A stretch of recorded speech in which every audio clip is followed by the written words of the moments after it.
Hi hello welcome to GRTV guest with GRTV ఛానల్కి స్వాగతం సుస్వాగతం.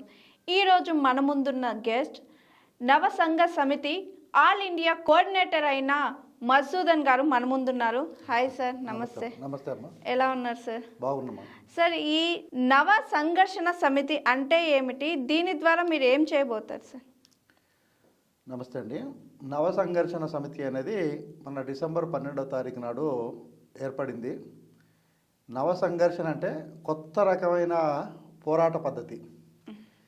గతంలో చట్టసభలలో బీసీలకు ఈబీసీలకు రిజర్వేషన్ కావాలి, అసెంబ్లీ పార్లమెంట్లలో ప్రాతినిధ్యం లేదు కాబట్టి వాళ్ళకు చట్టసభలలో రిజర్వేషన్ కల్పిస్తేనే అధికారంలో భాగస్వాములు అవుతారనే కాన్సెప్టు నడుస్తూ ఉంది. అనేక సంఘాలు, అనేక మంది వ్యక్తులు పోరాటాలు చేస్తూ ఉన్నారు. కానీ ఒక కొలిక్కి వస్తలేవు. ఉదాహరణకు తీసుకోవాలంటే 1931లో బీసీ కుల జనగణన జరిగింది భారతదేశంలో.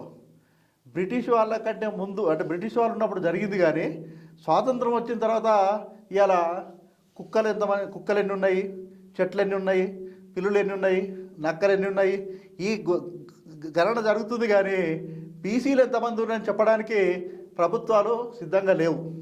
కాబట్టి బీసీ కుల జనగణన జరగాలి అనేది ఇవాళ దేశవ్యాప్తంగా అన్ని సంఘాల నుంచి, వ్యక్తుల నుంచి డిమాండ్ వస్తున్నా కానీ ప్రభుత్వాలు పట్టించుకోవడం లేదు. కాబట్టి మొదటి పాయింట్ ఏంటంటే, జనాభాలో ఎవరు మేమెంత ఉన్నామో మాకంతా వాటర్ రావాలనేది ఒక డిమాండ్గా వస్తుంది. కాబట్టి బీసీల జనాభా ఎంత? అరే 1931లో జనగణన జరిగితే ఇప్పటిదానికి ఎందుకు జనగణన చేస్తలేరు? కాబట్టి జనగణన జరగాలి. ఎట్టి పరిస్థితుల్లోనూ ఈ పార్లమెంట్ సెషన్ లాస్ట్ కాబట్టి జరిగే లోపు కుల జనగణన జరగాలి. కానీ ఇది కుల జనన అనేది ఏపీలో జరుగుతుంది కదా సార్, జగన్మోహన్ రెడ్డి గారు తీసుకొచ్చారు కదా. జరుగుతుంది కానీ సమగ్రంగా లేదు. ఇప్పుడు బీహార్లో నితీష్ గవర్నమెంట్ కుల జనగణన చేసింది. వాళ్ళ రిజర్వేషన్ పెంచితే 70% రిజర్వేషన్లు ఇప్పుడు అమలు జరుగుతున్నాయి. ఓకే. కాబట్టి జనగణన ఎంత, బీసీలు ఎంతమంది ఉన్న జనగణన జరిగితే ఆ జనాభా నిష్పత్తి ప్రకారం రిజర్వేషన్లు వస్తే చాలామంది లాభపడతారు. ఇప్పుడు తమిళనాడులో 68% రిజర్వేషన్లు ఉన్నాయి. సో మిగతా రాష్ట్రాల్లో ఆ రకంగా జనగణన జరగాలి. దేశవ్యాప్తంగా ప్రభుత్వం చేయాలి. కానీ స్వాతంత్రం వచ్చిన తర్వాత మొట్టమొదట కుల జనగణన జరగాలి. రెండోది, ఆ జనగణన ప్రకారం మా జనాభా ఎంతో మాకంత అధికారం ఇవ్వాలి. అది విద్య ఉద్యోగాలలో ఇస్తూ ఉన్నారు కానీ అసెంబ్లీ పార్లమెంట్లలో ఇస్తలేరు. 75 సంవత్సరాల స్వతంత్రం తర్వాత కూడా ఎవరయ్యా ఇవాళ పార్లమెంటు అంటే 300 మంది కోటీశ్వరులే ప్రజాప్రతినిధులు అవుతున్నారు. అంటే 1000 కోట్లు పెట్టేటోడు ఎంపీ అయ్యే పరిస్థితి వస్తే 100 కోట్లు పెట్టేటోడు ఎమ్మెల్యే అయ్యేటైతే మరి మామూలు జనం ఎప్పుడు అధికారంలోకి వస్తారు? ప్రజాస్వామ్యం అంటే ఏంది? ప్రజల చేత ప్రజల కొరకు పాలించేది. కానీ ఆ ప్రజలు ఎక్కడున్నారు? ప్రజలు కేవలం ప్రేక్షకులుగా ఉన్నారు కానీ ఆ రకం జరుగుతలేదు. అందుకోసం ప్రజలు పాలకులుగా ఉండాలంటే ఖచ్చితంగా కుల జనగణన జరగాలి. వాళ్ళ జనాభా నిష్పత్తి ప్రకారం చట్టసభల్లో రిజర్వేషన్ జరగాలి. దానికోసమే నవ సంఘర్షణ సమితి ఏర్పడింది. ఇలా ప్రతి ఒక్క సంఘాన్ని, ప్రతి ఒక్క రాజకీయ పార్టీని, ప్రతి ఒక్క వ్యక్తులను, దేశంలో ఉన్న 29 రాష్ట్రాల ముఖ్యమంత్రులను, 700 పైన ఉన్న పార్లమెంట్ సభ్యులను అందరినీ మేము రిక్వెస్ట్ చేస్తూ ఉన్నాం. మీరు ప్రధానమంత్రికి లేఖలు రాయండి. ఈ పార్లమెంట్ సమావేశాలలో ప్రధానమంత్రికి లేఖ ఏం రాయాలంటే, బీసీ కుల జనగణన జరగాలి. అసెంబ్లీ పార్లమెంట్లలో బీసీలకు ఈబీసీలకు కూడా రిజర్వేషన్లు అమలు చేస్తూ చట్టం తీసుకురావాలని లేఖలు రాయాలని మేము అందరినీ కలవబోతున్నాం. అది బీసీ నవ సంఘర్షణ సమితి యొక్క లక్ష్యం. దానికోసమే ఫిబ్రవరి 18వ తారీఖు నాడు జంతర్ మంతర్లో నిరాహారదీక్ష కార్యక్రమం పెట్టాం. దాని తర్వాత 29 రాష్ట్రాల్లో కూడా ఒక్కొక్క నెల టైం తీసుకొని ఒక్కొక్క రాష్ట్రంలో 1,00,000 మందితో సమీకరణ చేస్తూ నిరాహారదీక్షలు ఆందోళన కార్యక్రమం చేపడతాం. వచ్చే మార్చిలో వీలుంటే రామ్లీలా మైదానంలో 1,00,000 మందితో నిరాహార దీక్షకు కూడా ప్లాన్ చేస్తూ ఉన్నాం. కాబట్టి ఆ రకంగా అన్ని సంఘాలను, నాయకులను, రాజకీయ పార్టీలను, వ్యక్తులను, సంస్థలను మేము అందరినీ అప్పీల్ చేస్తున్నాం. ఏంటంటే మీరందరూ ముందుకు రండి, మనందరం కలిసి అడుగుదాం. అందరం కలిసి అడిగితే ప్రభుత్వం దిగొచ్చి ఖచ్చితంగా కుల జనగణన, బీసీలకు ఈబీసీలకు చట్టసభల్లో రిజర్వేషన్ ఇయ్యక తప్పని పరిస్థితి వస్తుంది అని చెప్పి మేము అందరికీ విజ్ఞప్తి చేస్తున్నాం. ఓకే. సార్ ఇంకొకటి ఏందంటే, ఇప్పుడు మీతో పాటు మీరు సీనియర్స్ గానో, మీ జూనియర్స్ గానో చాలామంది ప్రముఖులు చదువుకున్నారు. మీతో పాటు అని కూడా విన్నాం సార్. ఎందుకని మీరు వాళ్ళలో చాలామంది బీసీస్ కూడా ఉండొచ్చు. వాళ్ళు ఎందుకని బీసీలకు అన్యాయం జరుగుతుంది గదా! ఇలాంటి ఉద్యమం తీసుకురావాలని చెప్పి ఎందుకు పూనుకోవటం లేదు? మీరు ఎవరినైనా ఎళ్లి హెల్ప్ అడిగారా? ఇప్పుడు మీ సీనియర్స్‌లోనో లేదా మీతో కలిసి చదివినోళ్ళు ఎమ్మెల్యేలుగా ఉన్నారు, మినిస్టర్స్‌గా ఉన్నారు, డీజీపీలుగా ఉన్నారు. సో, ఇలా ఉండి కూడా మీరెందుకు వెళ్ళి వాళ్ళని అడిగితే వాళ్ళు ఎలాంటి అభిప్రాయం ఉండింది? మీరు అడిగారా లేదా? ఒక విషయం అమ్మా, హ్మ్. నాది మొదటి నుంచి కూడా జిద్దు స్వభావం, జిద్ది స్వభావం. ఓకే. అంటే 7th తర్వాత 8th క్లాస్లో సర్వేల గురుకులానికి ఎంట్రన్స్ జరుగుతుంది. ఓకే. సమితి లెవెల్లో ఎవరైతే టాప్ వస్తారో వచ్చిన ఇద్దరు ముగ్గురిని సెలెక్ట్ చేసి ఆ రకంగా ఎంట్రన్స్ డిస్ట్రిక్ట్ వైజ్ ఎంట్రన్స్ పెడతారు. దాని తర్వాత స్టేట్ వైడ్గా ఎంట్రన్స్ పెడతారు. అవును. మా సమితిలో నేను మూడో పొజిషన్ వచ్చిన 7th క్లాస్లో. హ్మ్. తర్వాత డిస్ట్రిక్ట్ వైజ్ ఎంట్రన్స్ పెట్టారు. దాంట్లో మొత్తం 10,000 మంది ఎంట్రన్స్ రాస్తే నాది తెలంగాణలో ఫస్ట్ పొజిషన్ అప్పుడు 8th ఎంట్రన్స్కు. ఓకే. కానీ మా టీచర్స్ ఏం చెప్పారంటే సర్వేల గురుకులానికి సెలెక్ట్ కావడం అనేది చాలా కష్టం, అది చాలా టఫ్, నువ్వు సెలెక్ట్ కాలేవని నన్ను అభిమానించే టీచర్లే చెప్పారు. డిస్కరేజ్ చేసేసారు. డిస్కరేజ్ చేయలేదు, వాళ్ళు ఏంటంటే ఫ్యాక్ట్ చెప్పారు, వాళ్ళ అనుభవంతో చెప్పారు. ఓకే. అయితే నేను ఒకటే అనుకున్నా, అరే నన్ను రోజు అభిమానించే టీచర్లు నువ్వు సెలెక్ట్ కావని అంటారు, ఎందుకు కాను అని ఒక్కటే అనుకున్నా. ఒక నెల రోజులు ఇక ఏ విషయం పట్టించుకోకుండా 7th క్లాస్ బుక్స్ కంప్లీట్గా చదివా. ఇక వేరే కాన్సన్ట్రేషన్ ఎక్కడ పెట్టకుండా చేసి కాముగా పోయి ఎగ్జామ్ రాసిన.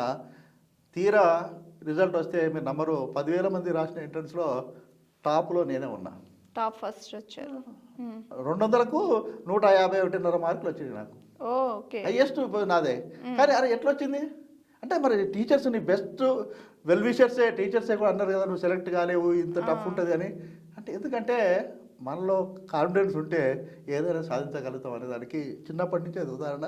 అందుకే దానికి మా నాన్నే ప్రేరణ. మా నాన్నకు చదువు రాదు, చదువు రాకున్నా 5th క్లాస్లో సంతకం పెట్టాలో నేనే నేర్పిన అంతే.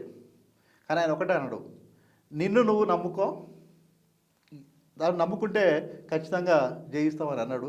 సరే అట్లా ఇన్స్పిరేషన్గా ఉండి నేను ఒక ఆర్టికల్ రాసిన, unlettered father is my philosopher and guide.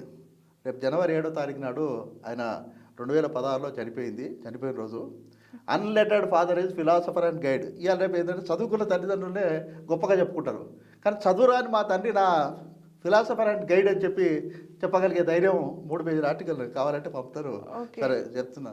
కాబట్టి అంతేంటంటే మనకు తల్లి తండ్రి గురువు అరగ దైవం అని ఎట్లా అనుకుంటామో ప్రకృతి కూడా మన గురువే. కాబట్టి ప్రకృతి నుంచి మనం అన్నీ నేర్చుకోవచ్చు. మన మీద మనకు నమ్మకం ఉంటే ఖచ్చితంగా దేనినైనా సాధించగలుగుతాం. కాబట్టి ఇలా బుర్రా వెంకటేశం ఒక ఉదాహరణ చెప్తా. ఎడ్యుకేషన్ ప్రిన్సిపల్ సెక్రటరీ, బీసీ దానికి కూడా ప్రిన్సిపల్ సెక్రటరీ. ఆయన 2వ తరగతిలో ఉన్నప్పుడు వాళ్ళ ఫాదర్ చనిపోతే వాళ్ళమ్మ కూలి చేస్తూ చదివించింది.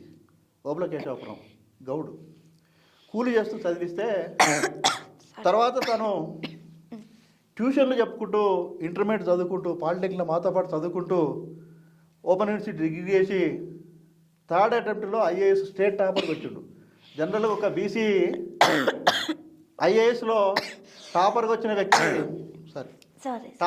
వ్యక్తి లేడు, బీసీ కేటగిరీలో ఉన్నారు. కానీ Burra Venkatesham IAS state topper, all India 15th rank వచ్చింది. మరి నేను ఒక బీసీనే, కానీ జిద్దుకు దిగిన 8th ఎంట్రన్స్లో తెలంగాణ ఫస్ట్ వచ్చిన. ఏపీఆర్ 10th అయిపోయిన తర్వాత నాకు అందరూ స్టేట్ ర్యాంక్స్ వస్తుంది అని చెప్పారు టీచర్సు, కానీ వాల్యుయేషన్లో లోపం వల్ల రాలేదు. మరి ఏపీఆర్జెస్ ఎంట్రన్స్ రాసేటప్పుడు ఏం ప్రిపేర్ కాకుండా సిక్ పోయి పరిస్థితి రాస్తే ఏపీఆర్జెస్ ఎంపీసీలో స్టేట్ 2nd ర్యాంక్ నాదే వచ్చింది. అయినా అవన్నీ ఏంటంటే నా యాంబిషన్ కూడా నేనేదో పై అధికారిగా పోయి ఉండడానికి కాదు. నాకు ఐఏఎస్ అయినా ఐపీఎస్ అయినా చిన్నప్పటి డ్రీమ్ ఏంటంటే, అయితే 1 లక్ష రూపాయల జీతం వచ్చిందనుకో 10,000 నా ఖర్చులకు తీసి పెట్టుకోవాలి, మిగతా 90,000 జనానికి పంచి పెట్టాలనేది లైఫ్లో అదే డ్రీమ్ పెట్టుకున్నా. అందుకోసమే నేను అంటే ఉన్నత చదువుల వైపు కాకుండా సోషల్ లైఫ్ వరకు ఇప్పటి వరకు సోషల్ వర్కర్గానే మిగిలిన. సరే జయంత్ గౌడ్ గారు కలిసిన తర్వాత సరే ఈ నవ సంఘర్షణ సమితి ద్వారా మేము ప్రయాణం మొదలుపెట్టినాము. దేశవ్యాప్తంగా నాతో పాటు చదువుకున్న వాళ్ళు ఇలా ప్రపంచవ్యాప్తంగా అన్ని పొజిషన్లో స్థిరపడిన వాళ్ళు దాదాపు 4 లక్షల మంది ఉన్నారు పూర్వ విద్యార్థులు. వాళ్ళందరినీ కూడా సహాయ సహకారాలు తీసుకొని మా ఆశయాన్ని తీసుకెళ్ళడానికి, ప్రజల దగ్గర తీసుకెళ్ళడానికి ఖచ్చితంగా కృషి చేస్తాం. ఖచ్చితంగా చట్టసభలలో బీసీలకు ఈబీసీలకు రిజర్వేషన్ కల్పించడానికి మొత్తం పెద్ద ఎత్తున కృషి చేయడానికి ఏంటంటే మేము చేస్తాం. ఈ అవకాశం ఇచ్చిన మీ అందరికీ ఏంటంటే జిఆర్టీవీ తరఫున మేము కృతజ్ఞత తెలియజేస్తున్నాం. ఇంకా thank you sir. Thank you. మీరు అనుకున్నట్టే బీసీ సంఘాలకి న్యాయం జరిగేటట్టు మీ నవ సంఘర్షణ సమితి ద్వారా కృషి చేయాలని మేము కూడా కోరుకుంటున్నాము. Thank you sir.